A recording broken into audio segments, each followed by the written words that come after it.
It was the 2nd of January, 2:04 a.m. I woke up to a knocking on the door. One knock every 3 seconds. I slipped on my slippers and walked down the stairs. As I walked down, the knocking on the door got faster, almost like a heartbeat. When I got to the door, the knocking stopped. I looked outside and nobody was there. I went back up to my room and went back to bed, thinking it was just some kids playing a prank. At 4:21 a.m., I woke up to the front door slamming shut. I jumped, terrified. I looked over at my frosted window to find "Smile" written all over it in the frost. I grabbed my phone next to me, ready to call 911, only to find a message written on it saying, "I told you to smile." I cried and ran for my life running outside. As soon as I got outside, I knocked on my neighbor's house across the road. They answered and held me while I sobbed. They phoned the police. At exactly 5:42, the police came to my neighbor's house after an extensive search of my house. They told me there had been no evidence at all of anyone in my house other than me. The messages on the window were gone, same with my phone. They told me to get some sleep and advised me to see the doctor about stress and anxiety problems. But I knew what happened to me was real. The following evening, after spending the day at my neighbor's, I went home. I went up to my bedroom and set up a camera. It was aimed at my bedroom door and my bed. I set it to record and went to sleep.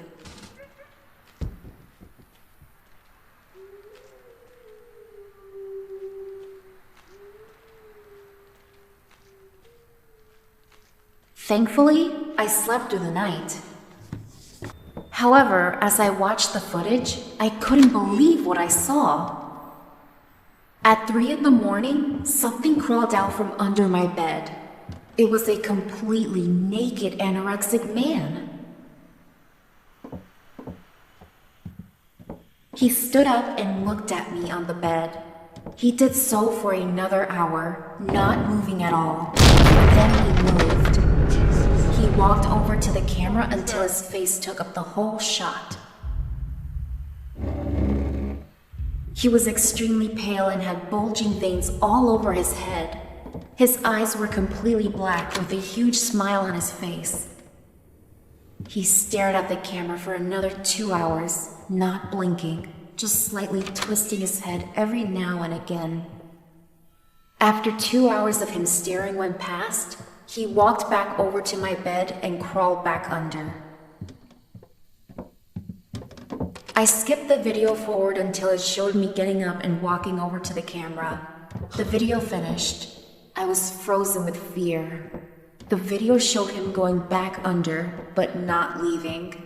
Whatever it was still there.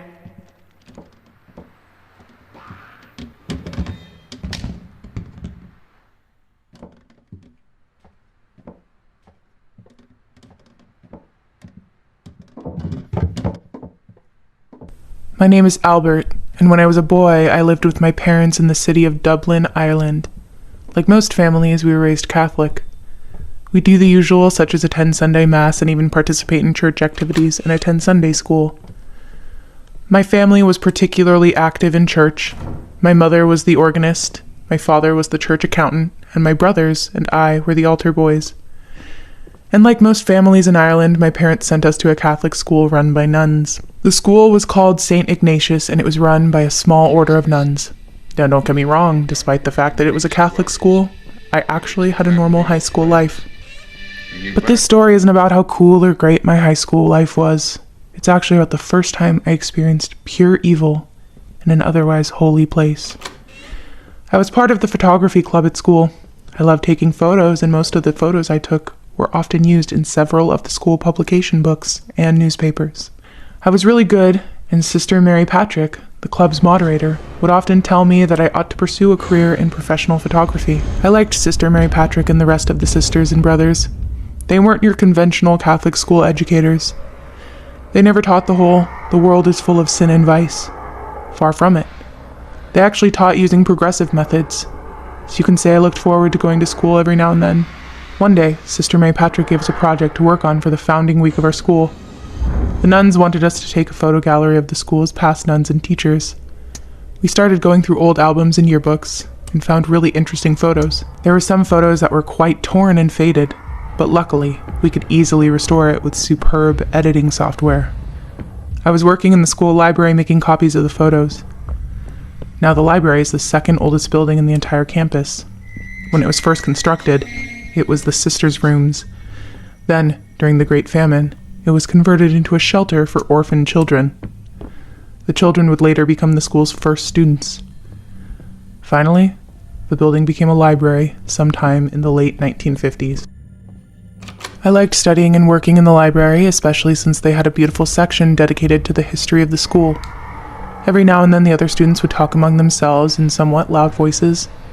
Luckily, the sisters operating the library would either ring their bells, or, if it got too loud, they would walk over to their table and gently, but firmly, reprimand them. I was looking through several photos in the yearbook when I suddenly had this weird feeling that someone was watching me.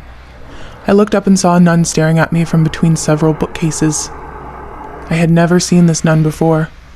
But then again, there were a lot of nuns and seminarians walking around the campus. It was hard to remember all of their faces and names. The fact that she was wearing a full nun's habit meant that she was a senior member of the order. Naturally, if someone of the order would look at me, I would acknowledge and greet them. But there was something about this nun that was quite different. I gently waved at the nun and went back to looking through the yearbook photos. I continued to look through the yearbooks, but every now and then, I would look up to see the nun still staring at me. But this time, I noticed something quite different with the nun. Her eyes were a lot bigger and darker. Her stare was quite sinister. It was like she was scrutinizing me, looking for some fault. For lack of a better description, there was something dark and evil about her. I tried to brush it off and focused on the yearbooks. I then noticed the clock on the wall. It was getting late. I decided to continue working on the project tomorrow. I picked up the yearbooks and walked from the bookcases to return them. I carefully placed them back on the bookcases when I turned around and saw the nun standing right behind me. I was startled, and I accidentally dropped the yearbooks. "Sister, you scared me," I said. "I'm sorry. Is there anything you need, sister?"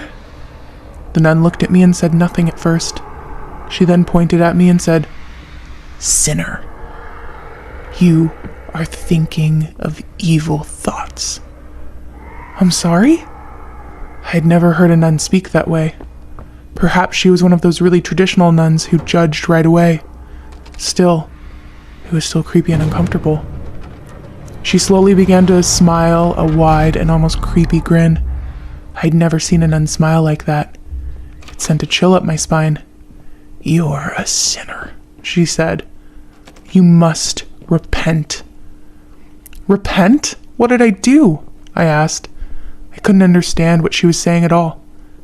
I was even getting the willies just looking at her. But before she could say anything, I heard one of the other sisters call out to me. "Albert, are you still there?" "Yes, Sister Genevieve," I said, looking out to see Sister Genevieve carrying some of the books in her hands. "I was just about to put them back when Sister here—" I stopped and looked back and saw that the nun was gone. "Hey, where did Sister go?" "Sister? Which sister?" Sister Genevieve asked. I realized I never got to ask her name or who she was. "There was another sister here," I said.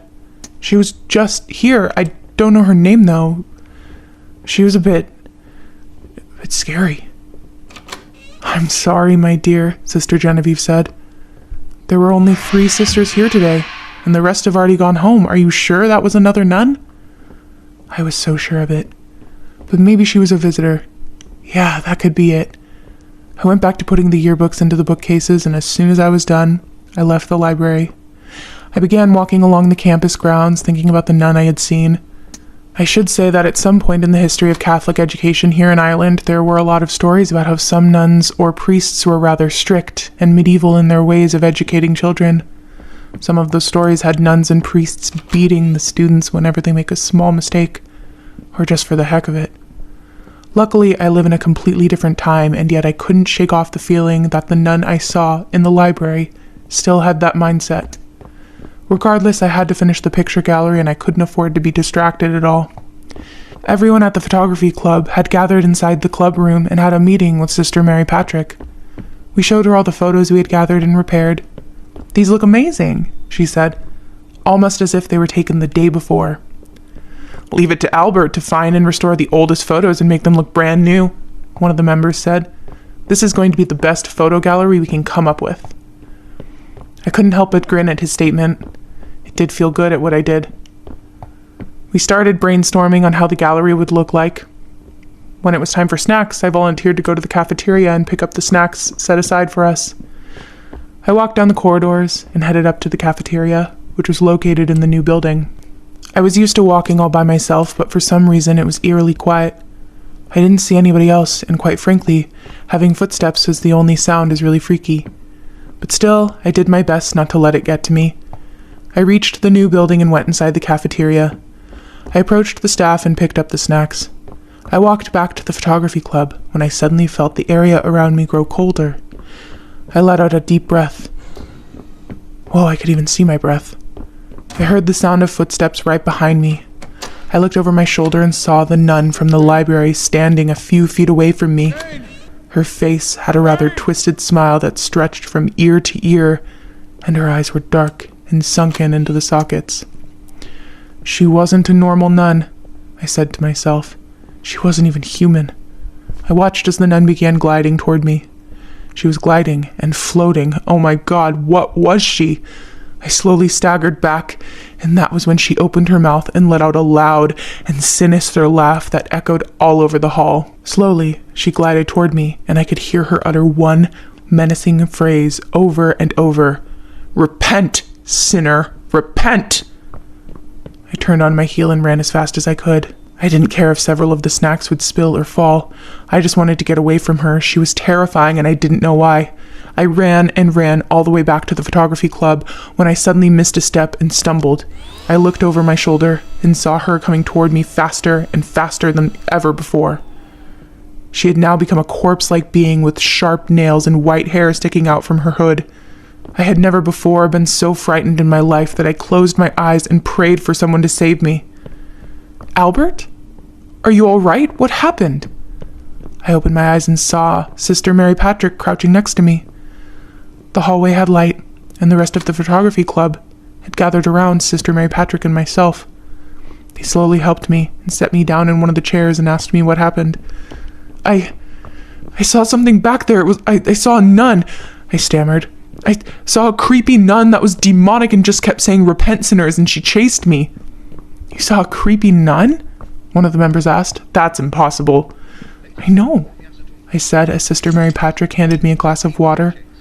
I quickly gulped it down, and then I noticed one of the pictures on the board. It was a picture of a nun. I got up and walked to get a better look. I gasped at what I saw. It was the nun who was chasing me. "Sister Mary Patrick, this is the nun I saw," I said.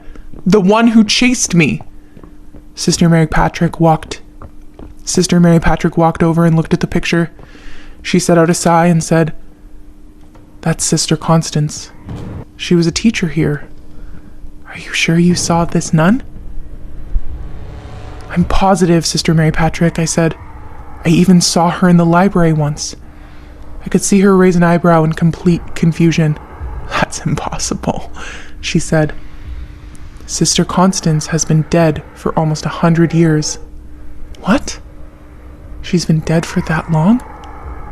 Sister Mary Patrick went on to explain that during the early years of St. Ignatius, the nuns who taught in the school were considered overtly zealous in their beliefs, to a point that they would abuse and beat the children whenever they offended them for no apparent reason. One such nun was Sister Constance, who was particularly cruel to the students during the Great Famine. She would beat them whenever they couldn't answer her questions. She would even go as far as to lock them up in their rooms without dinner. or whip them whenever they would misbehave. She was so cruel to them that she would even call them sinners and tell them to repent. Suffice to say, most of the students were too terrified to go to class. Eventually, she was found out and ordered by the church to leave.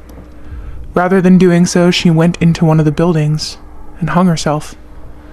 After telling the story, I immediately felt the hairs on the back of my neck rise. I was so scared. I always thought that nothing evil would linger in a holy place like St. Ignatius. I never thought that even those who chose to serve God would actually do such horrendous and ungodly things. We went on with the gallery project afterwards, and while we were commended by the other sisters and priests who were present at the unveiling, every now and then I would always look through the corner of my eye for any sign of Sister Constance. I normally wouldn't be afraid if I'm surrounded by men and women of God, but ever since then, I would still hear her ungodly voice in my ear telling me, "Repent, sinner."